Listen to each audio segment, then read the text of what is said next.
my introductory remarks, I stated that one of the things that makes Humility of Mary housing different from many housing programs is the fact that we are making a difference in the lives of 2 generations at once. What brings great satisfaction to me is the difference we make in the lives of the children in our program. It is then that we start breaking the cycles of homelessness and poverty. For the first 10 years of our program, I lived with and served as site manager of the 8 apartments designated for families in which the parent was in recovery from substance abuse. Those years are filled with the most memorable experiences in my life. It was what the children lived through before coming into the program when the parent was using that really touched my heart. My apartment had 2 bedrooms, so I fixed one as an activity room for the children. It had a computer with educational games loaded on, a music keyboard, books, and all sorts of games. At one time, there was a family with 4 children living across the hall from me, and they seemed to know when I got home from work because I would walk in the back door and they would be knocking on the front door, wanting to come in and play. This afternoon, I feel so honored and blessed to introduce to you a young man who was one of those children. James, please come forward. I wasn't sure if James was ready to share his story, but when I went to talk to him, he said, of course. And he said that if I can make the difference in one child's life, it's worth it. So thank you, James. Thank you. Hi everybody, my name is James Houston. I'm here today to thank the Humility of Mary program and its staff members. I believe they helped change lives and they helped change my life in a positive manner. I was born and raised in Davenport, Iowa. I spent the majority of my time on this side of the river. Growing up was a challenge, although my mother worked and I had a stepfather who hustled to make ends meet to get money. It was difficult being that he was in and out of the house.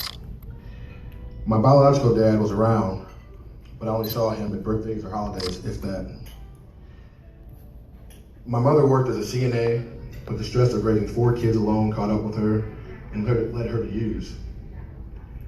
There were times when she got clean and things seemed to brighten up, but as we all know, it's tough to beat an addiction. With that being said, due to her addiction, we were forced to move repeatedly because we fell behind on rent. As I drive around town today, sometimes I see some of the places we used to live growing up, me and my siblings. I tell my kids there are at least 20 different places that we lived, which they don't believe me because the norm for them is that everybody grows up in the same household as they have.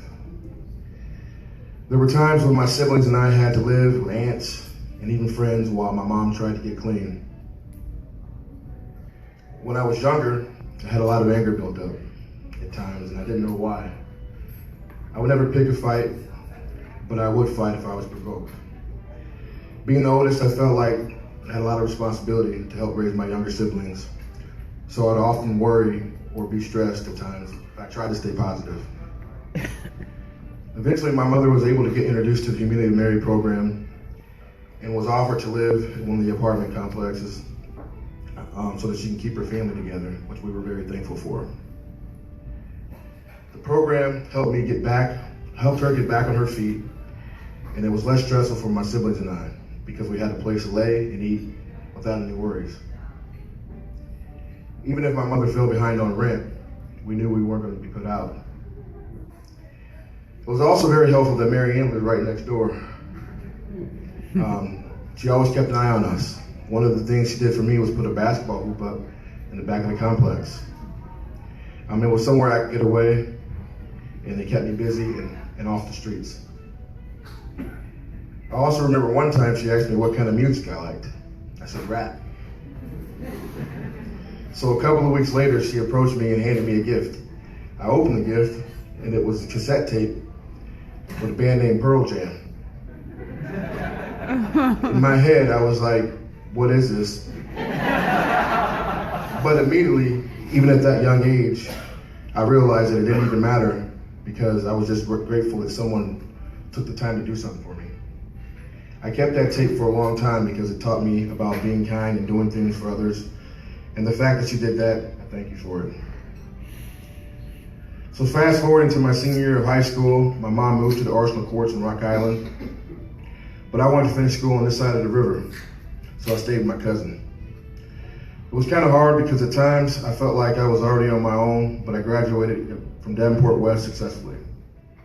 After high school, I was not sure what I wanted to do, and I didn't attend college like many of my friends did. I pretty much worked and hung out with friends that year after high school. Eventually, I went to visit one of my friends in college. As soon as I was there, I felt like this is where I should be. My friends introduced me to the basketball coach, and from there, I was offered to show my skills to see if I could earn a scholarship, which I did. And I also earned one in football too there. I then moved to Arizona with the opportunity to play at a university, but that didn't work out, so I came back to Iowa. Ironically, I got a call from one of my old coaches asking me if I wanted to play football at a school that he was currently coaching at.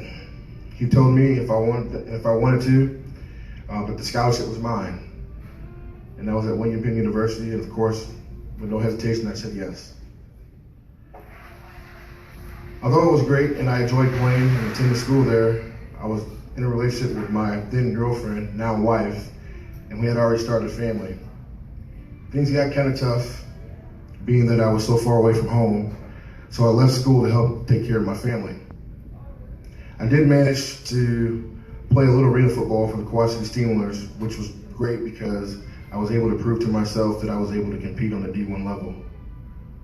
Because there's many players that played, arena football that played at Iowa and other schools like that.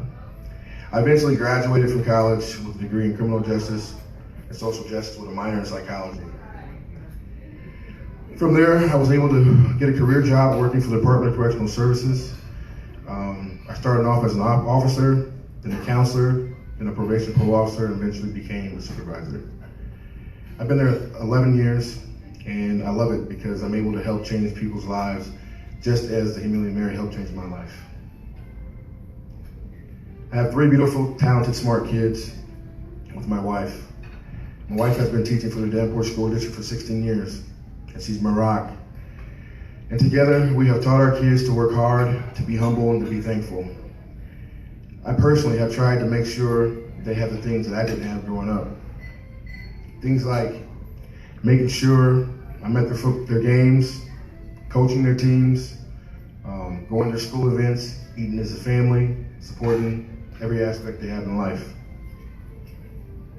I remember one time while I was living next door to Mary Ann, my biological father told me he was gonna come pick me up for my birthday.